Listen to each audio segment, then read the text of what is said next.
Welcome back అండి. ATV health ప్రేక్షకులకి నమస్కారము.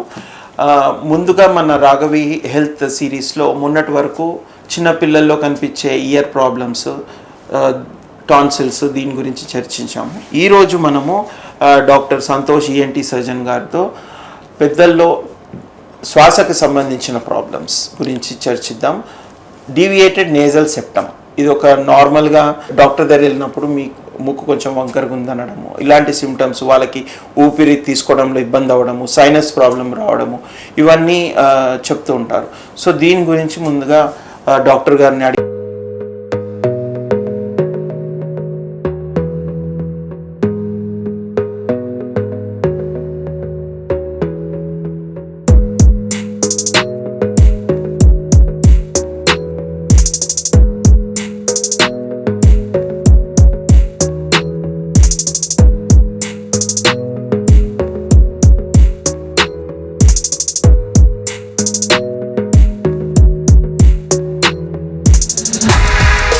గారు, ఇప్పుడు మనము ఈరోజు పెద్దల్లో శ్వాసకి సంబంధించిన ప్రాబ్లమ్స్, అంటే ముక్కుకి సంబంధించి శ్వాస ప్రాబ్లమ్స్ గురించి తెలుసుకుందాం. సో ఈ డీవియేటెడ్ నేజల్ సెప్టమ్ అంటే ఏంటి అండ్ దాన్ని మనం ఎలా డయాగ్నోస్ చేయాలి, దాని సిమ్టమ్స్ ఏంటి? సో పెద్దలు అన్నది శ్వాస తీసుకోవడం అనేది మోస్ట్ కామన్ కంప్లైంట్ అండి. అది ఇద్దరు డిఎన్ఎస్ వలన జరగచ్చు, లేకపోతే పాలిప్స్ వలన అయినా అయి ఉండొచ్చు, లేదంటే సైనస్ ఇష్యూ వలన అయి ఉండొచ్చు. సో దీన్ని మనం డయాగ్నోస్ చేసుకోవాలంటే ఫస్ట్ మనం ఎక్స్రే తీసుకోవాలి సార్. ఎక్స్రేలోనే మనకి ఇనిషియల్గా డయాగ్నోసిస్ ఈ డిఎన్ఎస్ ఏమైనా ఉంటే తెలుస్తుంది సార్. సో దానికి కన్ఫర్మేషన్ అన్నది మనం ఎండోస్కోపీ ద్వారా చూస్తాం. ముక్కులో ఏమైనా ఎముక అన్నది వంకర తిరిగిందా లేదా అని. సో ఒకవేళ వంకర తిరిగితే ఆ కండిషన్ మనం డిఎన్ఎస్ అని అంటాం సార్. డాక్టర్ గారు చెప్పినట్టు డిఎన్ఎస్ సార్ ఒక డిఎన్ఎస్ అనే పదం వాడారు, అంటే డీవియేటెడ్ నేజల్ సెప్టమ్, అలానే పాలిప్స్ అన్నారు, అలానే సైనసైటిస్ అన్నారు. సో డాక్టర్ గారు చెప్పండి, ఈ మూడుకి ఏంటి తేడా? ఈ మూడు కూడా ముక్కులో కనిపించే ప్రాబ్లమ్స్ అయినా, సో వీటిని మీరు ఎలా డయాగ్నోస్ చేస్తారు అండ్ దీనికి ఏంటి మీ ట్రీట్మెంట్ ఎలా ఉంటుంది? మనం ఆల్రెడీ డిస్కస్ చేసినట్టుగా డిఎన్ఎస్ అనేది ఎండోస్కోపిక్ ద్వారా మనం చూస్తాం సార్, అది కన్ఫర్మేషన్. సో దానికి మనకు ఒక సర్జరీ ఉంటుంది సార్, సెప్టోప్లాస్టీ అనే సర్జరీ చేస్తాం. సో ఆ డిఎన్ఎస్తో పాటు పక్కన ఉన్న టర్బినేట్స్ అనే బోన్స్ ఉంటాయి సార్. ఆ టర్బినేట్స్ బయట ఉన్న కండ పెద్దది అవుతాయి, దాన్ని టర్బినేట్ హైపర్ట్రోఫీ అని అంటాం సార్.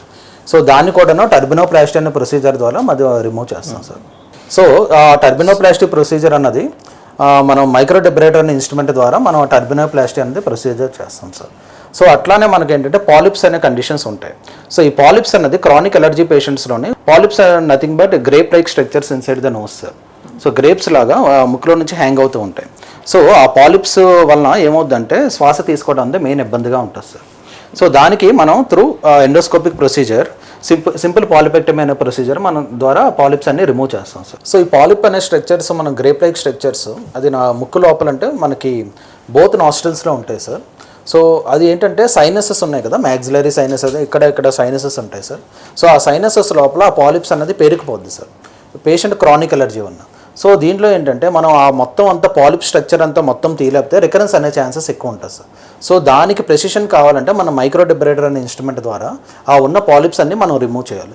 సో ఈవెన్ ఒక 5% 10% పాలిప్స్ వదిలినా మనకి రికరెన్స్ అనేది ఎక్కువ ఉంటుంది sir. So recent advanced instruments మనకి ఎండోస్కోపిక్ ప్రొసీజర్తో పాటు మైక్రోడెబ్రేటర్ అనే ఇన్స్ట్రుమెంట్ ద్వారా మనం పాలిప్స్ అనేది 100% మనం రిమూవ్ చేసుకోవచ్చు. దానివల్ల ఏంటంటే రికరెన్స్ రేట్ అసలు ఉండదు సార్. అందరిలో ఒక్కొక్కసారి డయాగ్నోసిస్లో సైనసైటిస్ అని వస్తుంది. ఈ సైనసైటిస్ అంటే ఏంటి అండ్ ఈ సైనసైటిస్కి మీరు ఏమి ట్రీట్మెంట్ సజెస్ట్ చేస్తారు? Sinusitis is nothing but infection in the sinuses అండి. So normally there are many causes sir. So one of the main cause ఏంటంటే సెప్టమ్ డీవియేషన్ సార్. ఈ సెప్టమ్ డీవియేట్ అవ్వడం వల్ల ఏమవుతుందంటే ఆపోజిట్ సైడ్ టర్బినేట్ అన్నది పెద్దది అవుతుంది సార్. సో దాంతోపాటు ఏంటంటే ఆస్టియోమియేటల్ కాంప్లెక్స్ అని ఒక కాంప్లెక్స్ ఉంటుంది సార్. సో దాంట్లో ఏంటంటే all sinuses will drain in to that sir. So మన శ్వాస తీసుకున్నప్పుడు ముక్కు లోపలికి గాలి వెళ్ళి తర్వాత సైనస్లో నుంచి గాలి లోపలికి వెళ్ళి తర్వాత థ్రోట్లోకి వెళ్తుంది సార్. ఈ బ్లాకేజ్ వలన ఏంటి అవుద్దంటే సైనస్ లోపల గాలి అన్నది వెళ్ళదు సార్. సో దానివలన సైనస్ లోపల ఇన్ఫెక్షన్ అన్నది పేరుకుపోద్ది. సో ఇన్ఫెక్షన్ పేరుకుపోవడం వలన ఎడిమా వస్తుంది, దానివల్ల ఇన్ఫెక్షన్ వస్తుంది. దాన్నే మనం సైనసైటిస్ అనే కండిషన్ అని అంటామండి. సో డాక్టర్ గారు, ఇప్పుడు మీరు చెప్పినట్టు ముక్కుకి సంబంధించి సైనస్ ప్రాబ్లం అని చెప్పారు, పాలిప్ ప్రాబ్లం చెప్పారు, డీవియేటెడ్ నేజల్ సెప్టమ్ చెప్పారు. సో ఇవన్నీ కూడా మీరు చెప్పిన పరంగా చూసుకుంటే there is some anatomical variation in the nose. దానికి మనము సర్జరీ ప్లాన్ చేస్తున్నామా, లేకపోతే ఇంకేదైనా ఆల్టర్నేటివ్ ట్రీట్మెంట్ ఉంటుందా? సో దీనికి మీరు సజెస్ట్ ఏం చేస్తారు? సో ఇప్పుడు మన సర్జికల్ ఆప్షన్స్ ఎట్లా ఉంటుందండి సార్, ఇప్పుడు without septum deviation, without turbinate hypertrophy, only మనకి సైనస్ ఇష్యూ ఉంటే we can treat with steroids sir, nasal topical steroids. అవి మనం ఏంటంటే స్ప్రేస్ ద్వారా ఒక 1 month to 2 months వరకు మనం అది కొంచెం సైనస్ ఇన్ఫెక్షన్ అంది మనం తగ్గించవచ్చు సార్. కానీ పేషెంట్స్తో సెప్టమ్ డీవియేట్ ఉండి టర్బినేట్ కూడా మనకి హైపర్ట్రోఫీ ఉంటే సో మనం ఇచ్చిన స్ప్రే అన్నది ముక్కు లోపల సైనస్ లోపలికి వెళ్ళదు. సో వెళ్ళకపోవడం వల్ల మనం ఈవెన్ దో మనం ఎన్ని స్ప్రేస్ వాడినా దానివల్ల యూజ్ ఉండదు sir. So septum correction should be done compulsory sir. Okay. So for sinus treatment. Doctor గారు చెప్పినట్టు మోస్ట్ కామన్లీ సైనస్ ప్రాబ్లం అనేది అలర్జిక్ ఉండొచ్చు or because of the deviated nasal septum. So ఈ డీవియేటెడ్ నేజల్ సెప్టమ్ని treat చేయాలి అంటే ఫెస్ అనే procedure చేస్తారు. సో సార్ ఈ ఫెస్ అనే ప్రొసీజర్ గురించి కొంచెం వివరిస్తారా? ఫెస్ అంటే sir functional endoscopic sinus surgery sir. So మనకి ఇప్పుడు సైనస్లో ఉన్న ఇన్ఫెక్షన్ అంతా పెరిగిపోద్ది కదా సార్, అది మనం ఎండోస్కోపిక్ ప్రొసీజర్ ద్వారా ఆ సైనస్లో ఉన్న ఫ్లూయిడ్ అంతా డ్రైన్ చేస్తాం సార్. సో దాంతోపాటు మనం ఆల్రెడీ సెప్టోప్లాస్టీ సర్జరీ చేయడం వలన అలాంగ్ విత్ ద టర్బినోప్లాస్టీ సర్జరీ చేయడం వలన మనకి శ్వాస అన్నది సైనస్ లోపల వెళ్ళి తర్వాత థ్రోట్లోకి మనకు వెళ్తుంది సార్ పోస్ట్ సర్జరీ. సో ఇప్పుడు డాక్టర్ గారు చెప్పినట్టు ఈ డీవియేటెడ్ నేజల్ సెప్టమ్ కరెక్షన్ చేయడం వల్ల శ్వాస అనేది గాలి నార్మల్గా ఒక మంచి పాత్వే క్రియేట్ చేయడం జరుగుతుంది ఈ ఫెస్ సర్జరీ ద్వారా. దాని ద్వారా ఈ సైనస్ ఇన్ఫెక్షన్ అనేది కూడా తగ్గిపోతుంది. సో అందుకే ఈ పేషెంట్స్కి ఎంత పర్సంటేజ్ డీవియేషన్ ఉంటే సర్జరీ చేసుకోవడం బెటర్ అని మీ ఉద్దేశం? అవును సార్. ఓకే.